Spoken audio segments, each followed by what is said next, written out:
Hello, everybody. I'm a practicing therapist and a doctoral student of psychology. Today, I wanted to go over the type of women that you keep attracting based on your wound, your childhood wound. So, it's going to be more trauma, neglect based that we're going to talk about today. And the first one is actually an abandonment wound. This usually means that your fear is being left, being replaced, or not being chosen. And you can have a couple of these wounds as well, by the way. It's not just one. And what you tend to attract is going to be emotionally unavailable women or hot and cold women, women who are inconsistent or non-committal. And what ends up happening is the reason these patterns are occurring is you almost feel like you have to earn love. And so you subconsciously choose women who make you feel like love is uncertain and you have to earn it. You have to be very specific, a very specific criteria, because that abandonment wound, you feel like somewhere once you can earn it, you can then prove you're not worthy of being abandoned. You're actually worthy of being chosen. So that's the first wound, abandonment.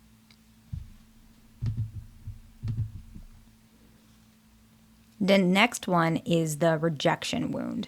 This one is that you feel like you're not accepted for who you are. Women that you attract are typically critical. They're hard to please. They keep you at a distance. They make you feel like you're not enough. And you almost subconsciously gravitate to these people to confirm the belief that you're not lovable, that you're not enough, that relationships are hard, that women always reject you, that you don't deserve to be in a relationship, and that you're not lovable. The next one is a betrayal wound.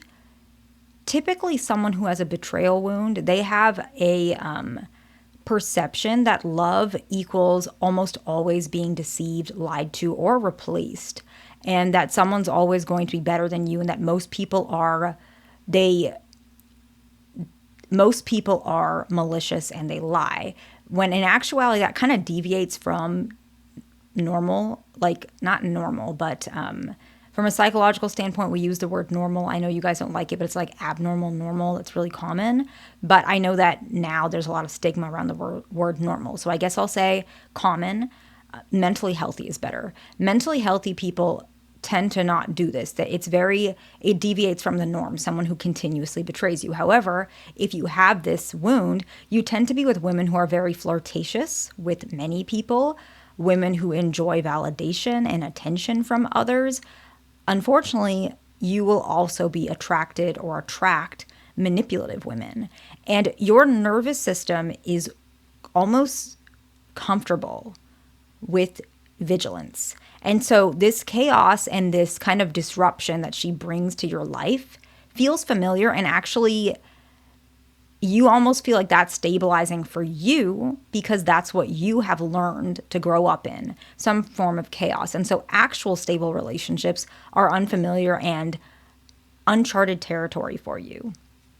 The next one is actually a neglect wound, that you feel like your needs don't matter. They don't matter compared to other people. So it's not that you feel like needs don't matter, it's that your specific needs don't matter.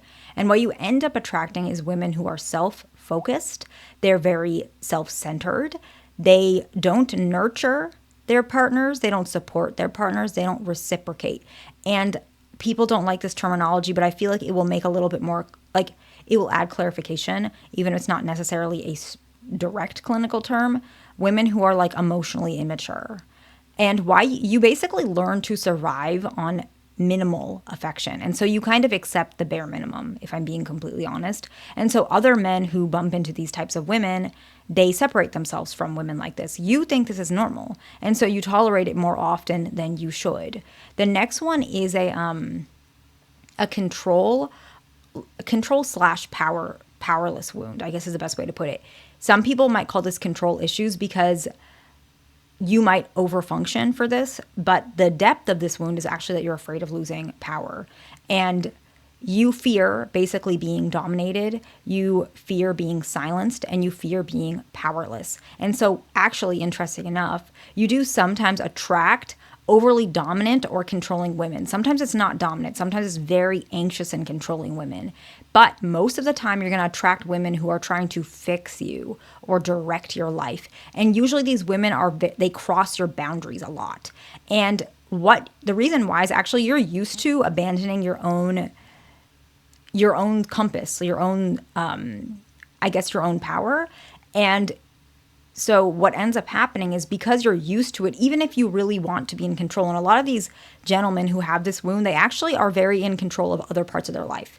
But it's sometimes such a point where they're overasserting themselves. So they might be very specific about their fitness routine, very specific about their career. They're very career oriented to some extent, or they at least desire to be. They're very ambitious. But what happens is you do that because somewhere inside you feel like as soon as you let things go, as soon as you let someone else in, or someone, any sort of vulnerability or weakness shows, you're powerless. And so you do end up attracting women who can see that wound because your wound matches their wound. You're actually afraid to be powerless. And you are used to that abandonment and self-abandoning your own direction and power. So women who take charge or control actually does feel natural to you because you're so used to fighting for your own power. So if a woman is trying to fix you all the time, you feel like that's just the way it's supposed to be. You don't realize that there are women who are not like that because you're used to fighting like tooth and nail for your own power.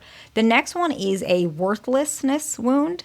You basically feel like you are not deserving of good things or love. You might feel like love doesn't exist. You'll say that, but in actuality, there is a part of you even deeper than that who believes that you just don't deserve love. You're never going to find love.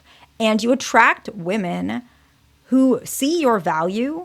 This one is interesting, but they don't treat you accordingly. So it's almost like they take advantage of you. So they do think you have value, otherwise they wouldn't be there, but they take advantage of you. Usually the best way to put it is like very emotionally draining relationships.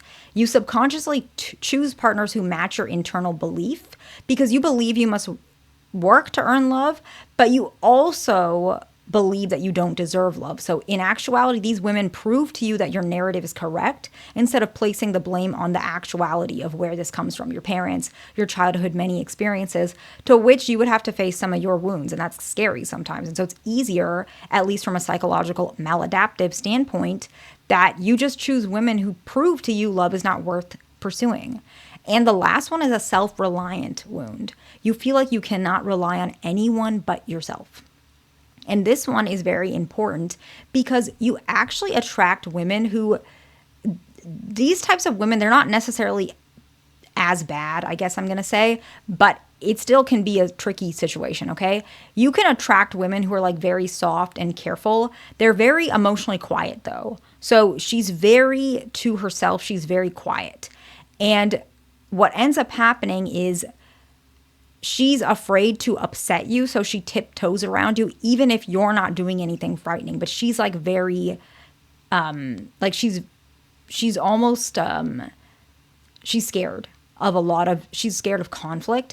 And so she might shut down during conflict. And then you might be someone who might either overly pursue or you might accidentally overassert over her because she's so quiet. And she may lie to keep the peace. And so why you choose women like this is because she feels safe to you because she doesn't push for too much connection, which makes you feel like you can still be independent. And so she's not overly dominating. She's actually the complete opposite of that. And so you don't feel like she's going to rely on you and you don't have to rely on her.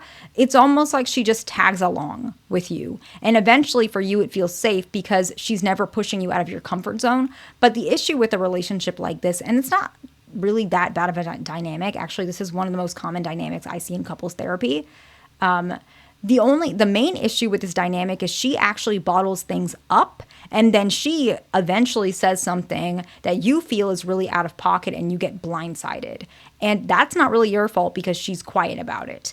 But eventually to balance this is that you start, if you do have this wound, and this relationship is not too difficult to resolve, but usually the main thing is that you have to let her take a little bit of charge, not the entirety of it, but just let her speak up or, communicate you want her to speak up. And then when she does speak up, don't shut her down fully, even if it's difficult to hear. But then on her side, she has to learn to be more trusting of you, speak up more and not make you have to avoid saying certain things or she'll shut down. She has to start getting more comfortable with conflict. That's a Like, we'll talk about that another day. But in general, these are some of the types of women that you might attract based on your wound. I hope this video has helped with somebody. Please like, subscribe. I'll see you in the next one.